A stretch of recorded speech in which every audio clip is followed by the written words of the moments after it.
What's up, YouTube? This is Too Raw for TV. I know some of y'all saying, hey man, why don't you talk about Trump? Talk bad about. I mean, they ain't messing up right now. He ain't messing up right now. If this was, look, man, back in 2016, I was the hardest on Trump. When the tape came out and grabbed him by the you know what, some of the crazy things he was saying in debates. To be honest with you, Trump has been pretty disciplined by his standards this campaign. The only time I saw something he was saying something really out of pocket was when he was on the golf cart with his son Byrne, and he called Biden a broken down piece of, which some people agree with, but I thought that was a crass thing to say. You're a presidential candidate. But other than that, Trump has been running a good campaign. He's a damn con man, and he's a felon. But then again, some of my best friends, have been fucked over by the law. So, I'm not saying Trump has, but I'm not going to condemn him because of that.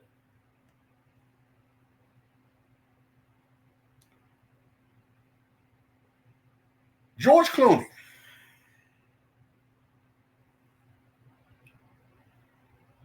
Who is one of the biggest Democratic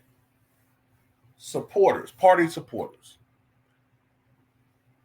and a top fundraiser for the Democratic Party. Even he has called for Joe Biden to get out of the race.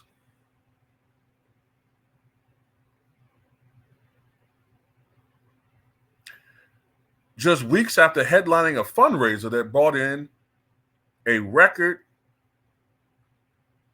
single day haul for the president's reelection campaign, I think it was something like $14 million in one evening.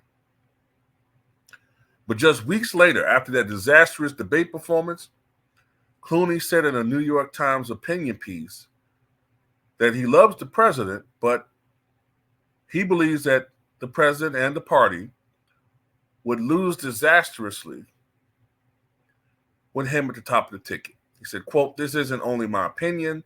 This is the opinion of every senator and Congress member and governor that I've spoken with in private." Clooney has hosted several high-dollar Hollywood fundraisers, including for Biden last month. He says that the party should pick a new candidate or nominee, I should say, at the convention. He says next month. I thought the Democratic convention is next month. The Republicans is next week. But he says that the Democratic Party should pick another nominee next month, saying the process would be messy, but wake up voters in the party's favor. He mentioned Vice President Kamala Harris and Governors Wes Moore of Maryland, Gretchen Whitmer of Michigan, and Gavin Newsom of California. Look, this is on top of George Stephanopoulos of ABC News, who just conducted an interview with Joe Biden. And he says that Joe Biden can't serve another 4 years. So that means he's had intimate contact with Joe Biden, and being who he is, knows people who have been intimate. When I say intimate, I mean talking to Joe Biden. So he's getting the information that we don't know.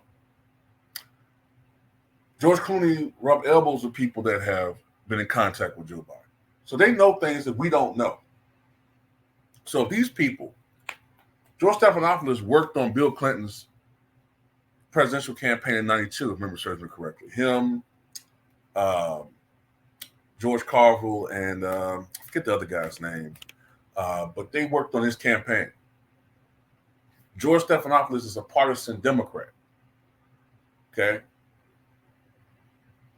George Clooney is a lifelong liberal Democrat. They hate Donald Trump.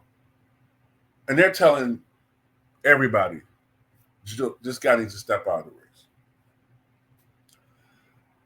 So I'm seeing on social media now people they're telling George Clooney, "You're not a politician. You're a nobody. Who cares what you think?" Et cetera, et cetera, et cetera. Blah blah blah. It's funny.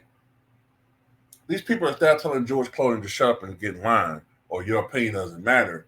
They sure was championing him 4 years ago, or just 3 weeks ago when he was telling everybody to go out and vote for Joe Biden. Oh, he was all good then, but when he says something you don't agree with, now all of a sudden he's a nobody. Maybe because you can't really argue with what he's saying. You know what I'm saying? You can't argue with what we've all seen. You can try to move the goalposts and pivot and dance around the issue. The fact remains that wasn't just a bad debate performance. No. That's not what we saw. That wasn't a bad debate performance. That was elder abuse, like Michael Moore put it. That was a man who is a shell of a shadow of the man that he was in 2012.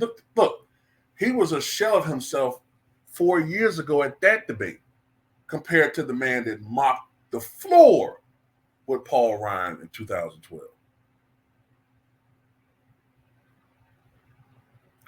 The reason why Joe Biden looks so bad wasn't because he's tired, not because he's fatigued, or as Bugs Bunny would put it, fatigued. It's none of that. It's the fact that he is breaking down. He's losing it. This isn't a partisan argument. It is what it is. Man, let me say this too, man. I'm getting tired of these people, man. Sneak disses saying stuff like, "You got guys on here, man, talking about don't vote for Biden, vote for Trump." Man, let me ask you something. Have I ever advocated voting for Trump? One time I got frustrated and said, if I did vote for Trump, whose business is it? Right? I think I said something to that effect out of anger. Like, you know what I'm saying? Because it's like, if you did vote Republican, all of a sudden you're a pariah. You can be a homosexual. You can be an atheist. You can be all these types of things in the Black community. But if you decide to vote Republican, all of a sudden you're the worst thing since goddamn Judas. Cares? To be honest with you, they're both for the status quo, Democrats and Republicans. Nothing's really going to change. Really. I think what it really is that certain people will have a Joe Biden in there because, let's be honest, the Democratic Party offers certain trinkets for some people. That's their motivation. And it also just makes them feel good. They don't give you shit like anybody else in the apple cart or in the club or the coalition. They don't give a shit. They just make you feel good.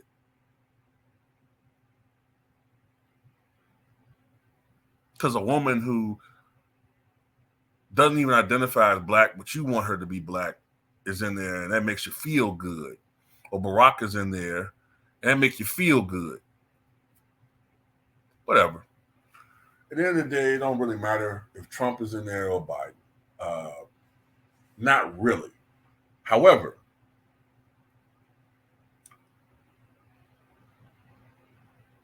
Biden, at this stage of his life, doesn't need to be president of the United States.